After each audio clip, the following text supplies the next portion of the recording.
நம்ம வந்து இப்போ கார குழம்பு வைக்க போகிறோம்.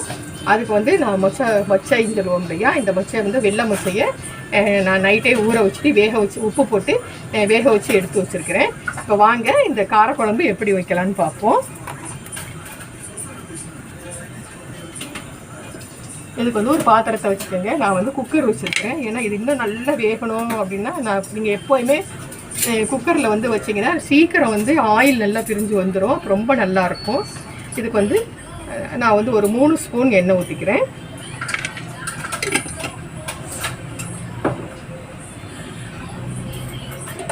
நல்லா எண்ணெய் காஞ்ச உடனே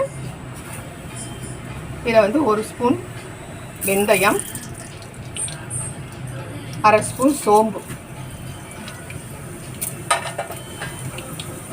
அது நல்லா வெடிக்கட்டும்.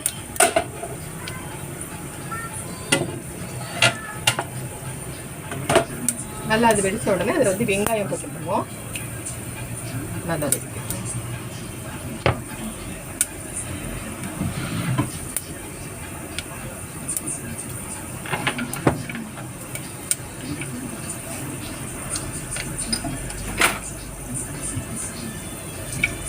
நல்லா வெடிச்சிருச்சு. இதில் வந்து நம்ம வெங்காயம் போட்டுருவோம்.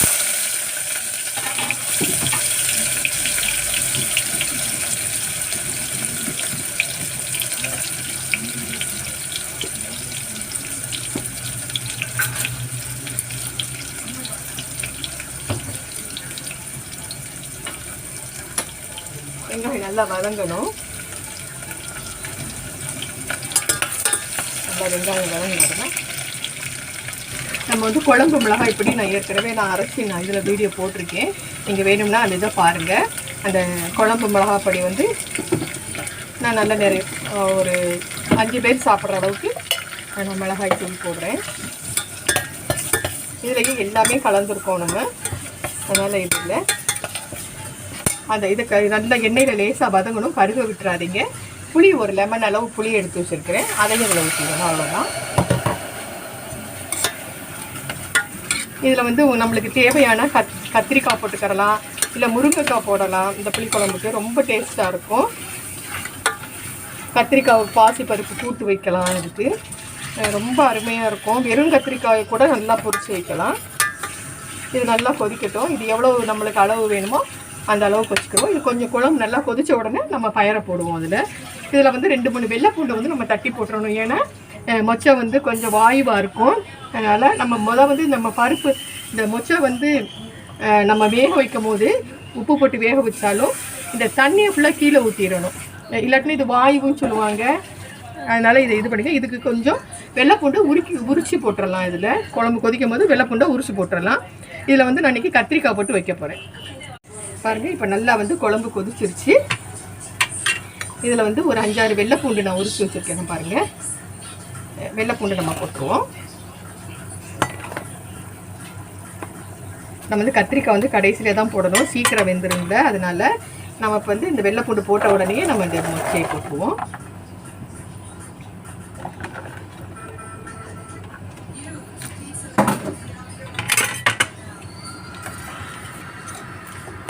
அவ்வளோதான். இதுக்கு தேவையான அளவுக்கு கொஞ்சம் உப்பு போட்டுக்கிடுவோம். நம்ம வந்து இது வந்து மொச்சை வந்து வேக வைக்கும் போது மொச்சப்பயிறு வேக வைக்கும் போது நம்ம கொஞ்சம் உப்பு போட்டிருக்கோம். நம்ம இப்போ குழம்புக்கு மட்டும் உப்பு போட்டுட்டு கரெக்டாக பார்த்துட்டு ஆஃப் பண்ணிடுவோம். அவ்வளோதான். இது ரொம்ப டேஸ்ட்டாக இருக்கும். இது வந்து எங்கள் வீட்டில் எங்கள் அம்மாச்சி எங்கள் அம்மா இதெல்லாம் வந்து செய்வாங்க. இது ரொம்ப டேஸ்ட்டாக இருக்கும். நான் ரொம்ப வருஷத்துக்கு அப்புறம் இன்றைக்கி நான் வந்து இந்த இதை செய்கிறேன். இந்த குழம்பு ரொம்ப டேஸ்ட்டாக இருக்கும். நீங்களும் பண்ணி பாருங்கள். நல்லா கொதிக்கட்டும். இது நம்ம வந்து இதை வந்து இப்படி போட்டதுக்கப்புறம் கூட நம்ம குழம்பு நல்லா கொதிக்கிறக்கா நம்ம குக்கரை கூட கொஞ்சம் உப்பெல்லாம் பார்த்துட்டு எல்லாம் இது பண்ணிவிட்டு நம்ம மூடி வச்சுருவோம். குக்கரை நம்ம நல்லா மூடி வச்சுருவோம். மூடி வச்சுட்டு ஒரு விசில் எடுப்போம். ஒரு விசிலுக்கு அப்புறம் எடுத்தோம்னா நல்லா அந்த பயருக்குள்ளே இந்த குழம்புடைய காரம் புளிப்பு எல்லாமே அதில் சேர்ந்துடும். ரொம்ப டேஸ்ட்டாக இருக்கும். பாருங்கள், குழம்பு நல்லா இப்போ கொதிச்சிருச்சு. நல்லா வாசனையாக இருக்குது. இதில் வந்து நம்மளுக்கு வேணுங்கிற அளவுக்கு கத்திரிக்காய் போட்டுருவோம். அவ்வளோதான். இந்த கத்திரிக்காய் வெந்த உடனே நம்ம இறக்கிற வேண்டியதுதான். இப்போ நல்லா கெட்டியாகவும் வந்துடும். நம்மளுக்கு வேணுங்கிற அளவுக்கு அந்த குழம்பு மேலே அந்த ஆயில் நல்லா வந்துருச்சு. பாருங்கள், இவ்வளோ தான் குழம்பு.